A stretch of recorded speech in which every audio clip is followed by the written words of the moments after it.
So you want to create more jobs here? Yes. It seems clear that we cannot cover the deficit by raising taxes, which will also raise unemployment and may actually reduce tax collections. We cannot keep borrowing because that will lead to global economic collapse and more unemployment. And if we make drastic cuts in spending, that will hurt the young, the old, and the sick, and also cause more unemployment, at least for a while. It seems the only alternative is to create many more jobs here, and grow our way out of this situation. Have you ever created a job, other than by buying products or services from some employer? No. I would need more money to hire people to make things to sell. Imagine you had enough money to hire workers. Who would you hire, what would you have them do, and how would you sell it?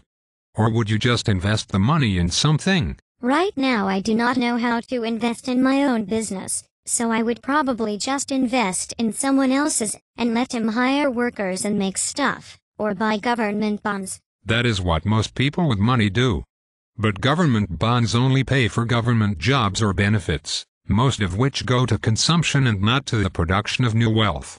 They also seem to be much more risky than they have been in the past. Could I just buy stuff with the money? Yes, and that might create jobs for someone somewhere, but not necessarily here. A label showing country of origin only shows the country of final assembly. Most of the parts and jobs are likely to be of another country. So I should invest only in a company that hires workers here. But that company may still buy from abroad, and may send its jobs offshore. The only way to avoid that is to have your own company where you control everything. I want you to imagine how you would run such a company, to understand what it will take to create more jobs here. So you want me to put myself in the place of the kind of employer it will take? Okay. I guess the first step is to figure out what I am going to produce. Not quite. The first step is to figure out what you can produce and sell at a price enough people will pay, and make enough of a profit to justify investing in your own business. Look around you. Do you see any opportunities? Is there anything people want that they cannot get, or that you could offer at a lower price? Or perhaps some new thing they don't know they want yet? Perhaps I could build things like roads and bridges that contribute to economic wealth. We mostly already have enough of those. Most need to be maintained, but that doesn't so much add to national wealth as avoid decline. Those are mostly government-funded, and only make sense if they bring in more tax revenues. Avoiding a decline in tax revenues is worth some spending of taxes, but not more than the decline that is avoided. I guess building homes is not such a good investment now. The housing bubble helps us understand the problem of creating jobs here. The result is too large houses on which too many people cannot afford to make mortgage payments, and which cannot be rented for enough to cover interest, taxes, insurance, and maintenance. It is often cheaper to just tear them down.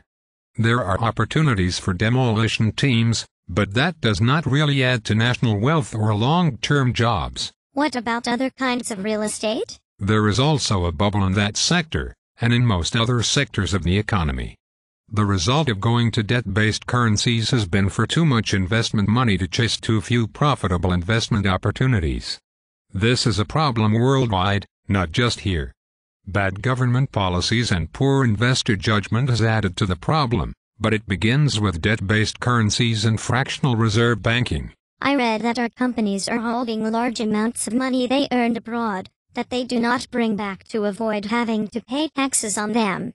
Would it work to reduce the taxes so they would bring back the money and use it to create jobs here? Some estimate they have more than $2.5 trillion offshore. But reducing taxes to get them to bring the money back has been tried. They did not create jobs with it. They used it for things like mergers and acquisitions, or to send jobs offshore. Companies are already sitting on more than $1.5 trillion they have here, and they are not using it to create many jobs. They still do not see many opportunities to make a profit doing that. Would it not work to tax imports from low-wage countries so that the jobs would come back here? That has been tried. It was such trade barriers that triggered the Great Depression in 1931. What about adjusting exchange rates so the imports from them cost more here? Normally, exchange rates will adjust themselves. If one country, like China, exports more than it imports, it will accumulate foreign currencies, like the US dollar, until the surplus causes them to use those dollars or other currencies to import more. That may not erase the low wage advantage, but it could reduce it some. So why is that not happening? Because the US government is borrowing most of those surplus dollars China is not using to import oil. By borrowing them back, it removes the pressure to adjust exchange rates, which continues the trade deficit. US government borrowing is causing the loss of jobs to foreign countries. You've got to be shitting me. You are saying the borrowing from foreign countries is causing the loss of the jobs needed to pay the taxes to cover the deficit and deliver government benefits? Yes, and borrowing from US sources soaks up the money needed to create jobs as well. Costs imposed by government on hiring makes the problem even worse. How could we reduce the costs of hiring? Taxes and regulations often make it too expensive to hire workers here. It takes an upfront capital investment of at least $40,000 to hire a $60,000 worker. To that add more than $15,000 a year for taxes, insurance, pensions, paid leave, and workplace regulations. It also takes hiring a manager for about every 15 workers.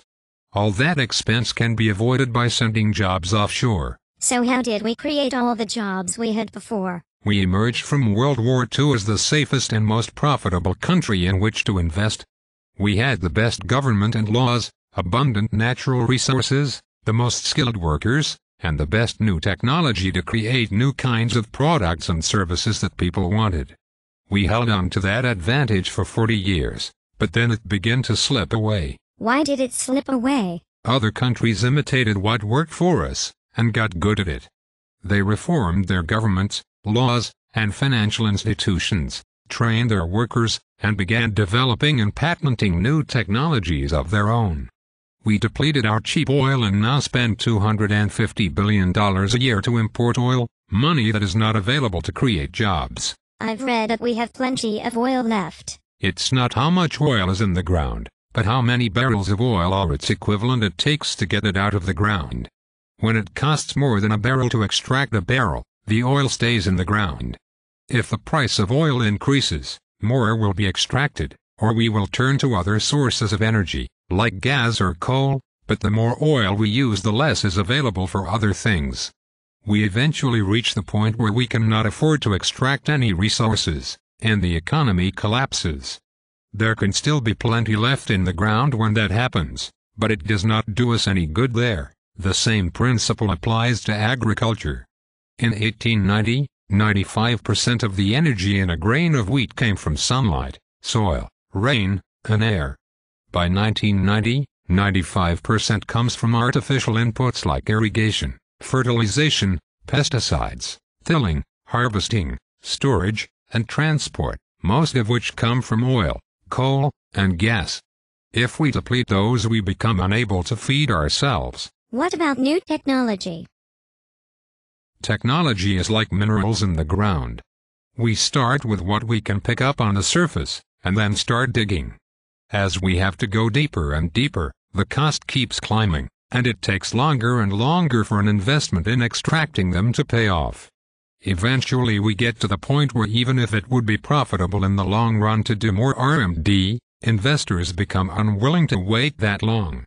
Technology, like mineral deposits, is not something that can continue to be found through a series of small steps.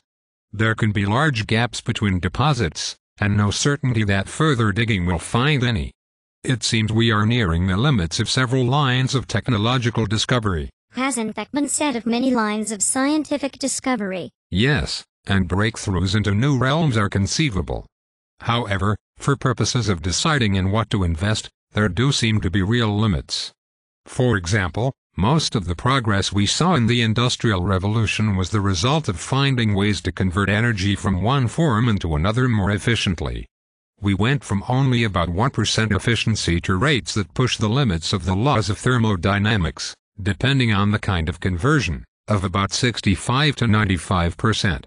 We might squeeze out a couple more points, but we do not have another 2 orders of magnitude improvement available.